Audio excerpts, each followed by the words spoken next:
You graduate with a degree in economics and a 3.9 GPA, and 0 job offers worth taking. This is Moscow. The good jobs go to people whose fathers already have them. You know this. You've known it since you were 16, watching your mother clean offices for men who would never learn her name. You're not bitter about it. Bitter is a waste of time. You're practical.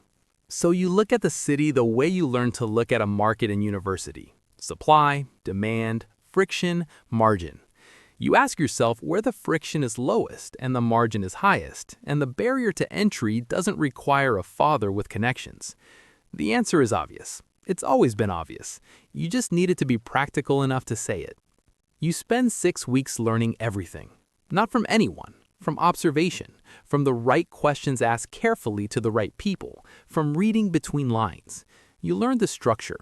Recruiters, apartments, clients, protection payments going up to organized crime, percentages at every level. You learn who runs what in London, which is where the money is, and you find a number. The number belongs to a man who manages 3 operations. You call him cold. You introduce yourself. You tell him what you're offering. Not yourself, your skills. Economics degree, 3 languages, systems thinking, no ego about starting at the bottom of the management structure. He asks why he should trust someone he's never met. You tell him he shouldn't. Give you 1 apartment for 60 days and judge by the numbers.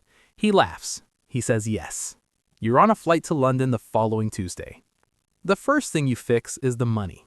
The previous manager was losing 15% of revenue to late payments, disputed amounts, and cash that moved through too many hands before it reached the books. You build a system. Simple, clean, impossible to misread. Every transaction logged, every amount confirmed, every discrepancy flagged within 24 hours. The man notices within a month. The second thing you fix is the recruitment pipeline. The girls coming in are arriving unprepared. Wrong expectations, wrong temperament, wrong understanding of what the arrangement is. You rewrite the briefing. You make it clear and honest in a way that the previous version wasn't. You understand that a woman who knows exactly what she's agreeing to causes fewer problems than one who finds out later. You don't think about the ethics of this for very long. You think about the operational logic. The operational logic is sound. The man gives you a second apartment. You don't celebrate. You go back to the apartment and sit at the small desk you bought at a market on your 3rd day in London, and you open the notebook where you keep the numbers. You look at them for a long time. Not the money, the system, the way it flows, where it leaks, what it could be if someone ran it correctly. You feel something you haven't felt since university. The specific satisfaction of a problem that has a solution and the knowledge that you're the one who can find it. You don't examine that feeling too closely. You just let it work. Within a year, you're managing 4 locations across London. You know the business better than anyone working for this man. You know the clients, not personally, but as data, finance directors, MPs, a cabinet minister whose name you will never say out loud. What they want, what they'll pay, what makes them come back. You learn that powerful men are the easiest clients. They have the most to lose, which makes them the most compliant. They don't negotiate. They don't cause problems. They pay and they disappear. You know the girls, their situations, their languages, which ones are reliable and which ones aren't, and why. You learn that women from Moldova are different from women from Ukraine, are different from women from Romania. Not as people, but as logistics. Different expectations, different risk tolerances, different reasons for being here. You calibrate the arrangement for each one. You know the protection payments. Every month, a fixed amount goes to a man who represents the Tambov organization, Russian organized crime, St. Petersburg-based, London presence since the 90s.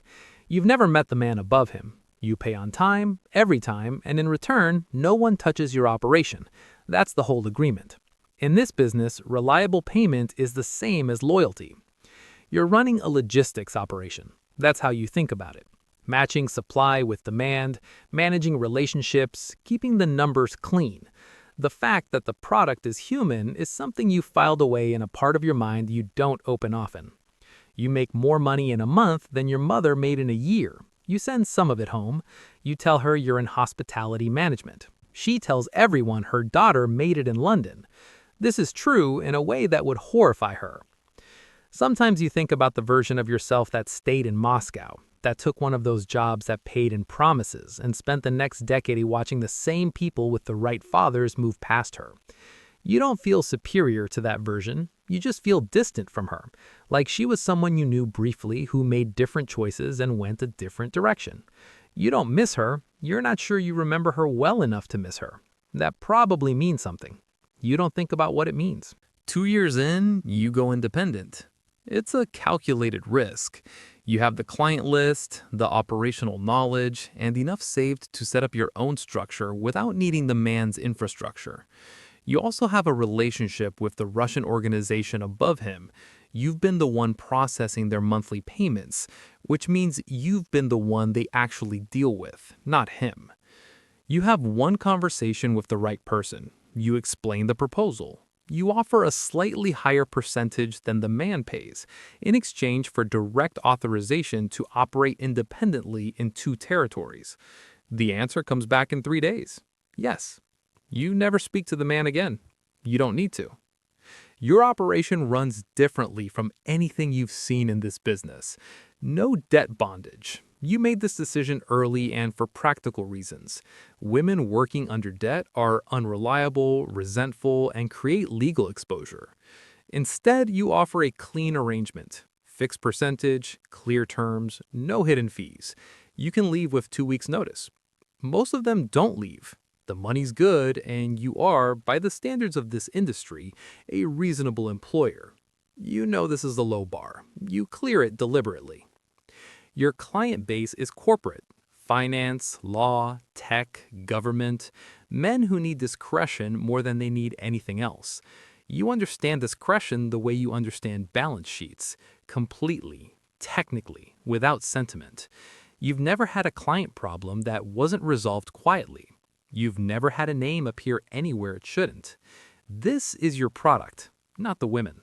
The silence. The cash moves through 3 legitimate businesses you set up in year 2, a small translation agency, a cleaning company, a catering service. All real, all operating, all generating enough legitimate revenue that the rest blends in without friction. Your accountant files clean returns every year. You keep records separately, encrypted, stored in a place only you can access. Not to use, just to have. In this business, what you know is the only real security. The knowledge that you could end someone's career if you needed to is the reason you never need to. By year 4, you're operating in 3 cities. You have managers below you, women you trained, running the day-to-day. You deal with the Russian organization directly, attend meetings in restaurants where the other people at the table would look at home in any boardroom. The organization has diversified: real estate, logistics, financial services. What you run is one line on a much larger spreadsheet. You live well: apartment in a good neighborhood, good clothes, a life that looks from the outside like a successful woman in her late 20s who works in some vague area of business development. You have a lawyer on retainer. You have an accountant who asks no questions.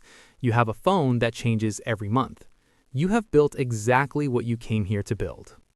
There are nights when one of the girls calls with a problem, a client who won't leave, a situation that needs managing, and you handle it the way you handle everything: calmly, efficiently, without drama. Afterward, you sit in your apartment in the quiet and you think about the girl on the other end of the phone, her specific situation, her specific reason for being here. You know all their reasons. You collected them the way you collected everything else, as data, as logistics, as factors in an equation. But late at night, the data has faces. You don't let that change anything. You just note it and move on. In the morning, the system runs exactly as it should. The problem arrives the way problems always do in this business, not dramatically, quietly. One of your managers is arrested. A client talked. They always talk eventually.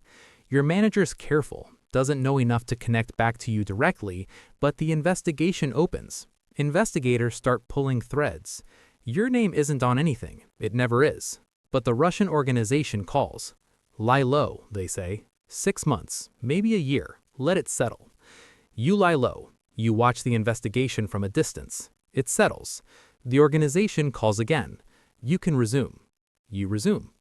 3 months later, you tell them you want out. You have enough. The accounts in 2 countries with good privacy laws have numbers in them that mean you never need to work again. You have a plan. Different country, different name, legitimate business, clean start. You've been planning it for a year. You're good at planning.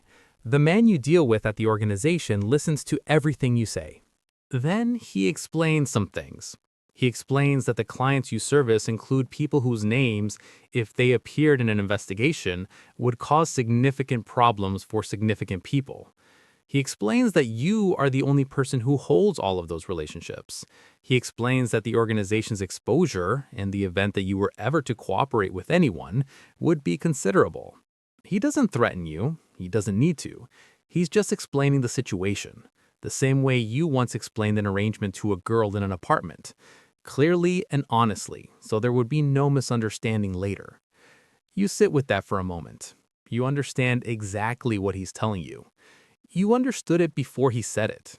You've known for a long time, if you're honest with yourself, that the exit you were planning was theoretical. That knowing what you know and being what you are makes disappearing into a clean life in another country a story you were telling yourself, not a plan. You built something valuable. Valuable things don't get released. You thank him for his time. You fly back to London. You open your laptop. You check the numbers across 3 cities. The operation is running well. It always runs well. That's the problem.